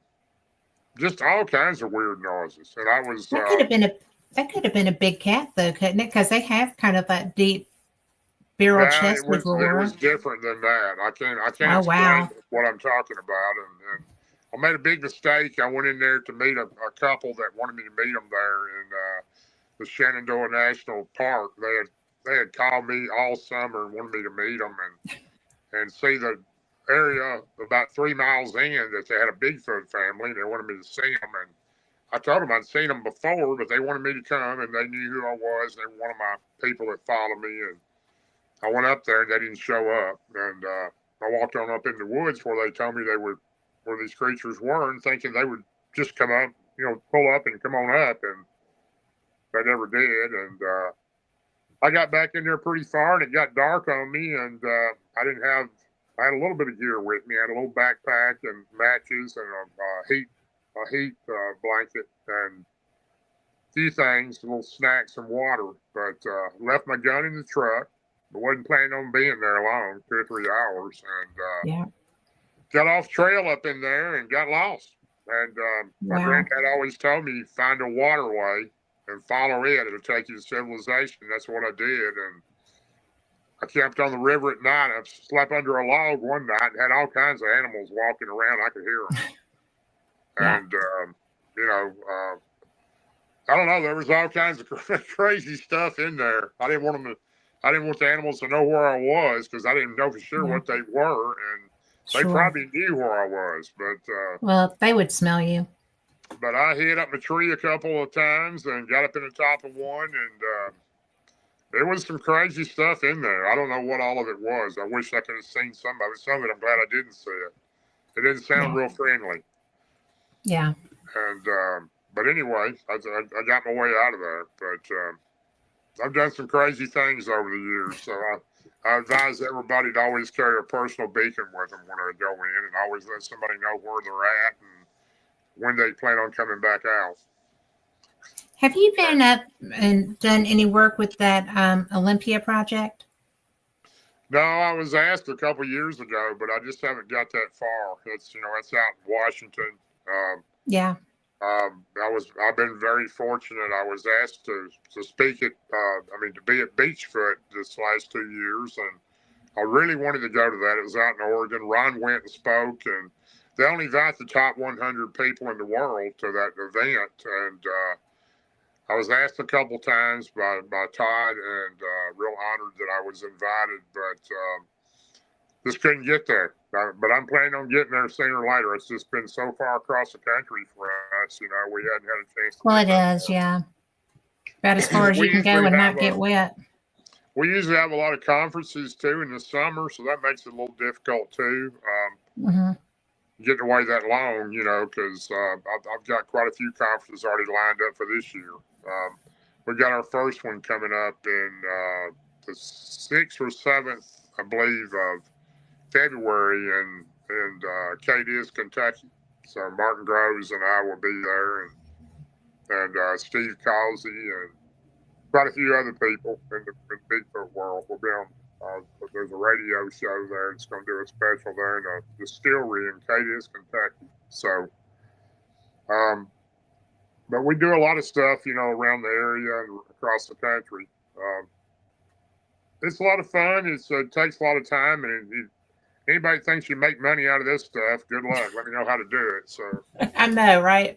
Yeah, everybody thinks you're rich, especially so many people reach out to me and tell me that all kinds of stuff, about, well, you make a lot of money, you're a legend. Really, let me know where it went if I made it, because yeah, make much on this. Somebody forgot to mail that check. They really did, yeah. But I'm sorry. No, you're fine. Go ahead. Well, I was going to just say that, my friend Jonathan Odom down here used to do Talladega National Forest. And Talladega's got a lot of sightings. Yeah, they do. Yeah. And he used to, because he would go by himself, he'd go during the day, he'd be filming or whatever, and because he would get a lot of interaction. And he would always, as he was coming out, put the camera on his shoulder, looking over his shoulder as he went out. And I was sitting there one afternoon, and I just happened to be, online. I was looking at it. And as he's walking away, there's a juvenile that was, I thought it was a bush. It was just, squatted down by the tree. Yeah. And as he's walking out, it gets up and goes the other way around the tree and leaves. And I'm like, and I thought that I had told him that, but I had him on a while back, and he's doing volunteerism, and he started a foundation for humans. But I said, that I watched you come out of Talladega one afternoon. He said, yeah. I was like, did you know that there was a juvenile that was squatted by the tree behind you as you came out? And there was nothing between you and it on that trail as you were leaving, and it got up and turned around and walked away behind the tree on its own trail. And he was like, really? I thought I told you that. I'm sorry. But it's probably still on your Facebook if you go look at it. But it was so funny because there's so many people that do this. I have a lot of friends who do this. And I'm a great big sissy girl. I do not, my idea of roughing it is in the lobby of the Holiday Inn. That's okay. Yeah. I'd be honest with you. And I'm not by any means a male chauvinist, but I won't hardly take a woman in the woods because I know what these creatures are capable of. And I also know that they like women. So, especially one that's on that time of month, you don't want them in the woods at all. So, I've got friends that have been terrified by these things, by just that happening. And it's really kind of dangerous to take a woman in the woods, I think. But well, I think that when you get to a certain point, that a lot of that danger lessens. And I think that they recognize also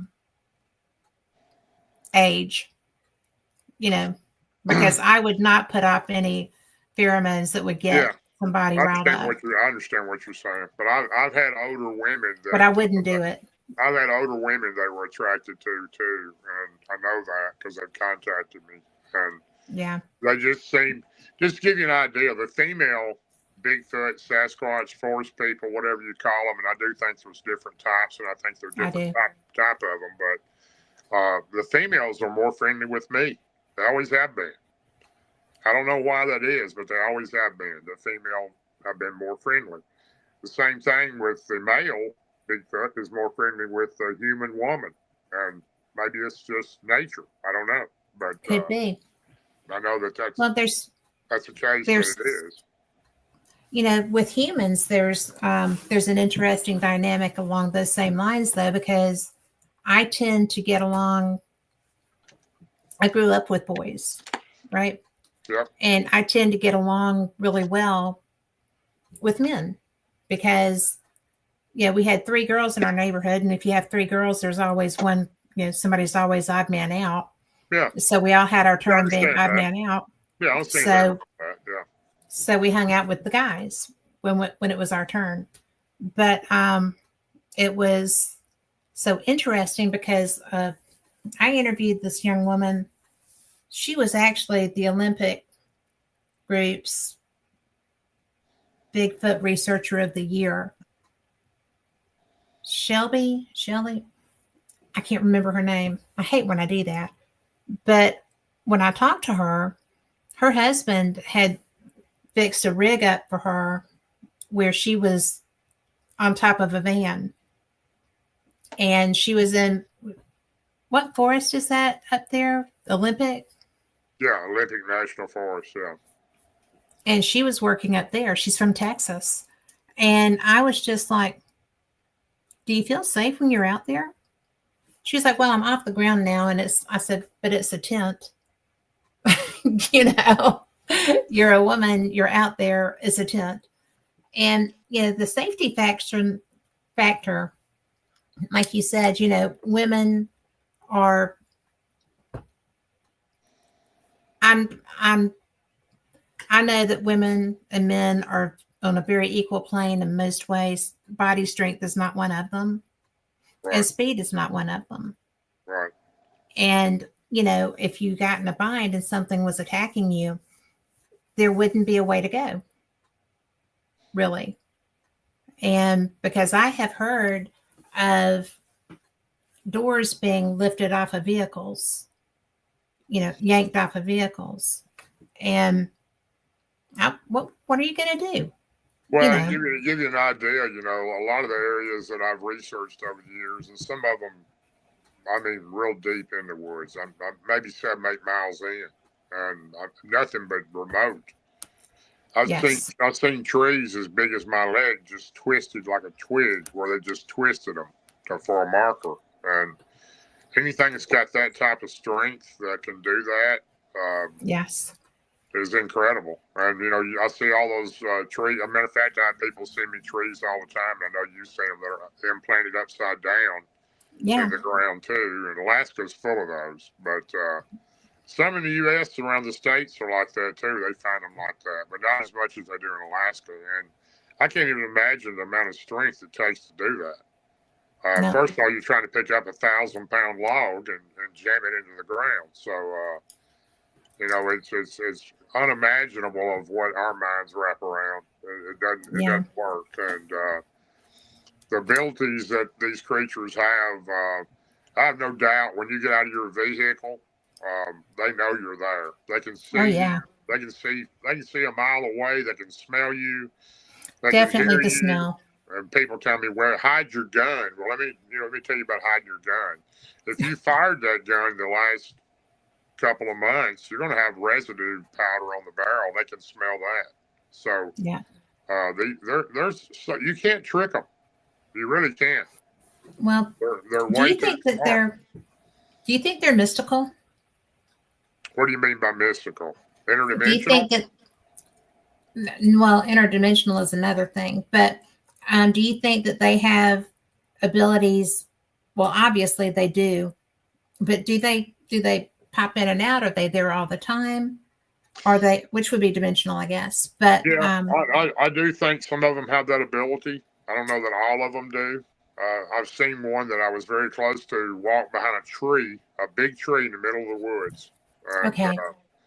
It walked behind the tree. There was no brush, nothing else around it. This was just a tree in the middle of nowhere by itself, and it never came out, and it never Mhm. went anywhere because I would have seen it. There was no way it could have went anywhere. So Ron Moorhead, he has a book called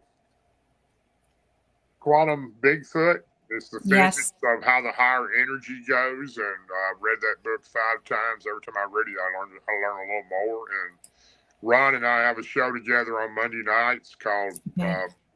Two Cryptid Legends, and we talk about that a lot because I think the higher dimensions and the higher energy these things have causes a higher vibration that can possibly. That's why the pictures a lot of times are blurry of these things, Hmm. and they have a way to possibly change into another dimension, maybe Yeah. into an orb or some type of other creature, possibly. But I have no doubt I was in an area of Cheatham County that I 100% believe the Bigfoot that we were around there had the abilities to turn into orbs and turn into possible smaller creatures.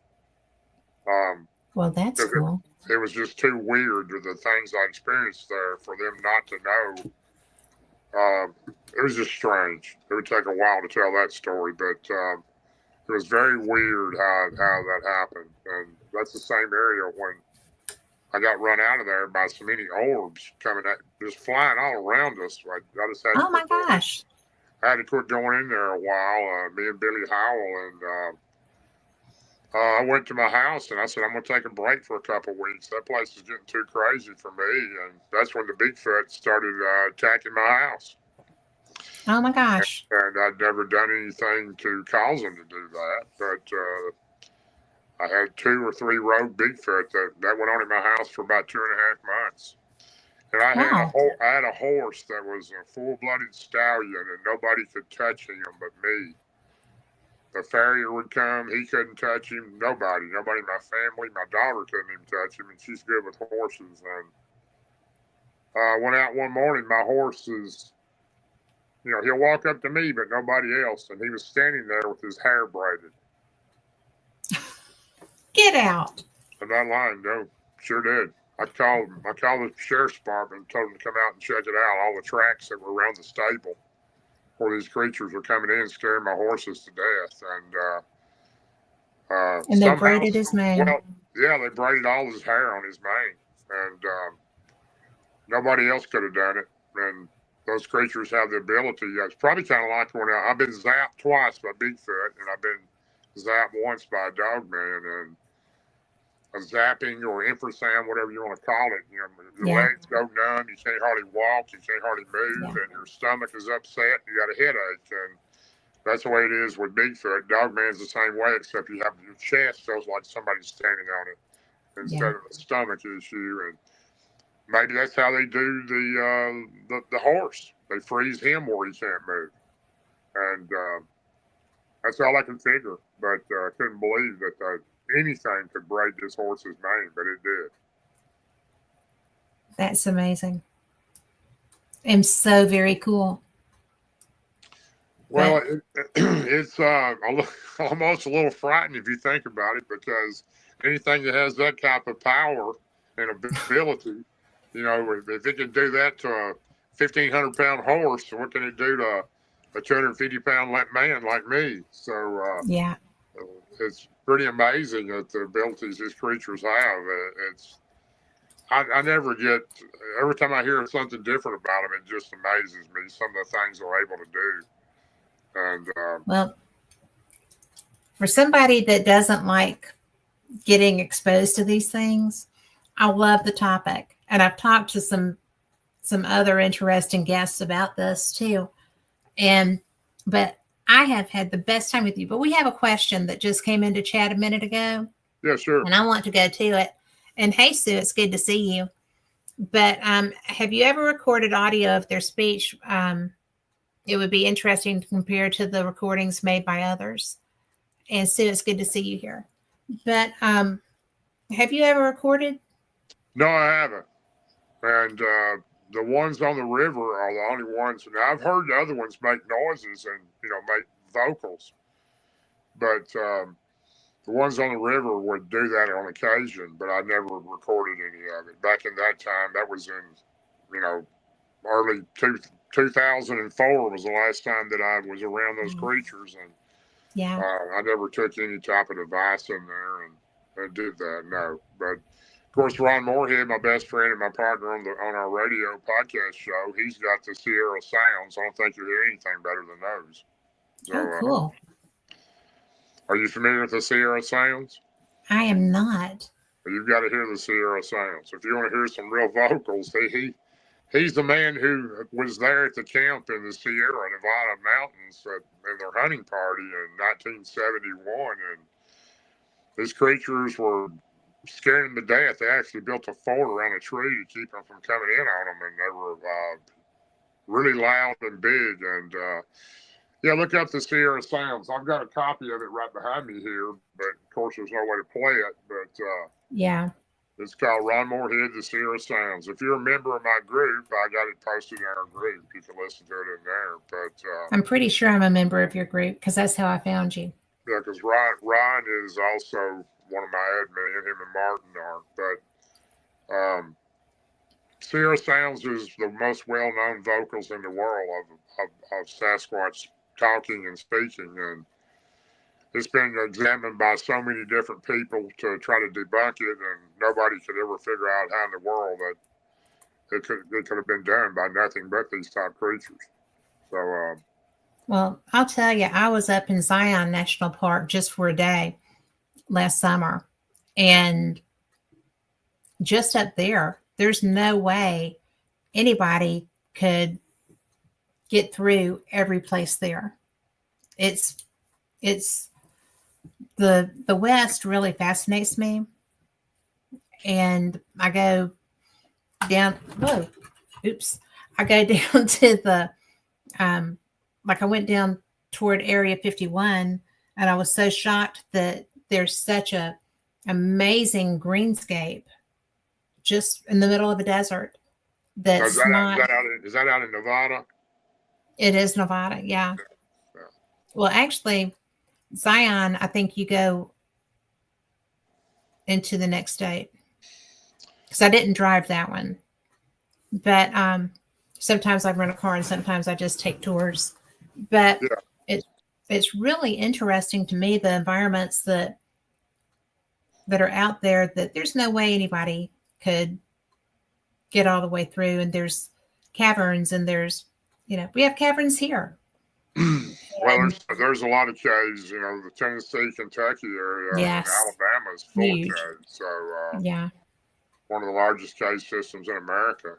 But, there's so much. I have so many people that want me to look at things they've got and come to their area. I wish I had time to do all of them, because there's some pretty strange occurrences going around the country now, and the sightings have become a lot more than they once were too. And yeah, you're hearing of more people seeing these creatures, and I seen a crawler in the LBL March forward. I've never seen one of those before. What do you think that is? I don't know. I mean, where do you think a crawler came from? I have no Crawlers idea. freak me out. I do not like that. It was really nasty looking. It was skinny like a bone, and they might have weighed 60 pounds, 5 foot long maybe. But it ran up a tree, and it started clicking at one behind me. Another one was in the woods that was communicating with it. And I don't know. We got out of there, but I wouldn't want to be tag teamed by that. They were afraid that they were trying to surround us, but that's the first time I'd ever seen one of those. So there's a lot more creatures. That was your first time? I've seen a crawler, yes. Yeah. Wow. Never seen one. I've heard of them and had people send me pictures, but I've never seen one in person. So I've seen a lot of Bigfoot and 4 dog men, but I've never seen a crawler before. I don't think I would want that opportunity. So, well, I don't think we were actually looking for it. It just happened to be on the trail we were on. And that's why I don't go by myself on trails. So, well, especially at nighttime, and especially in LBL. Well, I would not. run into anything. I would not be out by myself. I am a great big, I'm not a scaredy cat, but I have a really healthy respect for not just what would be anomalous out there, but for just the wildlife that's natural, that's known. I think you probably you would get along real well with my lady. She won't go in the woods for anything. So well, I'll go in, but I'm going to be. She'd rather be watching a movie back at the room instead of going into the woods. Well, now I have done that, but I would go and investigate, but I would go armed. I would not be unarmed, and I would have spray too. I mean, because I don't want to hurt anything that just doesn't understand, right? But I would not want to be hurt either. Well, you got to be very cautious. You really do. Yeah. I suggest anybody to go in the woods never go by themselves. You're better off with 3 people or 2 people. 2 at the least. 3 at the most. 3 is better. 3 is always better. Yeah, the more people, the better chances that you're not going to be bothered by something, because they're going to number out one person. The creatures yes. are, but a couple of people, 3 people, they're a little more cautious. Yeah, I was at a place up in it was still Georgia. It wasn't North Carolina yet, and we were out in the woods, investigating and experiencing, and they got rocking. And I was like, well, we're done here. I've been around some areas like that. Yeah, I was done. But we are just about out of time. I am so glad that my phone is about to go out. I was about to try to find a charger over here. So anyway. Well, thank you so much for being here. Hey, thanks for having me. I've enjoyed being here. And thanks for everybody watching tonight that is. And I hope you'll come and check out our channel, the Bigfoot Believers and Other Creatures. And appreciate everyone watching. And thank you very much for having me on, Kat. Well, you know what? I saw that y'all were having an event that I was talking to my husband about. I may wind up showing up sometime. That'd be great. Come over. I will. But thank you again. And for everyone listening, I appreciate all of you. And, this has been something that's fascinating to me because it's not my color Kool-Aid. But I so admire the people that do it because there's a lot to learn. And you're doing a great job. Well, you're doing a really great job. Thanks for having me on. Yeah. Talk to you next time. Sure. And good night, everybody. Bye-bye. I will. Bye.